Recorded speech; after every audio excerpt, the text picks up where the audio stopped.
Scrap ബുക്കും paper ക്രാഫ്റ്റും ഒക്കെ ചെയ്യാൻ ഭയങ്കര ഇഷ്ടമാണ്. പക്ഷെ എന്തൊക്കെ മെറ്റീരിയൽസാണ് ഉപയോഗിക്കേണ്ടതെന്ന് ഒരു ഐഡിയ ഇല്ലാത്ത ആൾക്കാരാണെങ്കിൽ ഈ വീഡിയോ മുഴുവൻ കാണാം. ഞാൻ എൻ്റെ ബിഗിനിങ് സ്റ്റേജിൽ ഉപയോഗിച്ച കുറച്ച് ബേസിക് മെറ്റീരിയൽസ് എന്തൊക്കെയാണെന്നാണ് ഈ വീഡിയോയിൽ കാണിക്കാൻ പോകുന്നത്. ആദ്യം തന്നെ ഈ ഒരു പേപ്പർ കട്ടറാണ്. വളരെ ഈസി ആയിട്ട് നമുക്ക് ഈ മിനി പേപ്പർ കട്ടറിൽ പേപ്പേഴ്സ് കട്ട് ചെയ്തെടുക്കാൻ പറ്റും.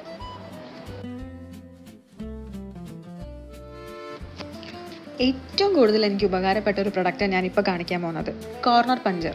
ഒരു സിമ്പിളായിട്ടൊരു പേപ്പർ എടുത്താൽ അതിൻ്റെ ഏത് കോർണർ വേണമെങ്കിലും പഞ്ച് ചെയ്ത് ഇതേപോലെ ബ്യൂട്ടിഫുൾ ആക്കാൻ പറ്റും. ഇത് പല സൈസിൽ വരുന്നുണ്ട്, നിങ്ങൾക്ക് ഇഷ്ടമുള്ള സൈസിൽ ഇതിനെ അഡ്ജസ്റ്റ് ചെയ്യാം. ഫെവിക്കോളാണ് എൻ്റെ ഫസ്റ്റ് ഓപ്ഷൻ പേപ്പർ സ്റ്റിക്ക് ചെയ്യാൻ വേണ്ടിയിട്ട്. അതല്ലാതെ അതർ മെറ്റീരിയൽസ് ആണെങ്കിൽ ഈ ഒരു പശയാണ് ഞാൻ ഉപയോഗിക്കുന്നത്. ഈ ഒരു റെഡ് ട്രാൻസ്പെറൻറ്റ് ടേപ്പ് ഭയങ്കര സ്ട്രോങ് ആണ്. ബേസൊക്കെ ഉണ്ടാക്കാൻ വേണ്ടി ഞാൻ അധികം ഉപയോഗിക്കുന്നത് ഈ റെഡ് കളർ ട്രാൻസ്പെറൻറ്റ് ടാപ്പാണ്.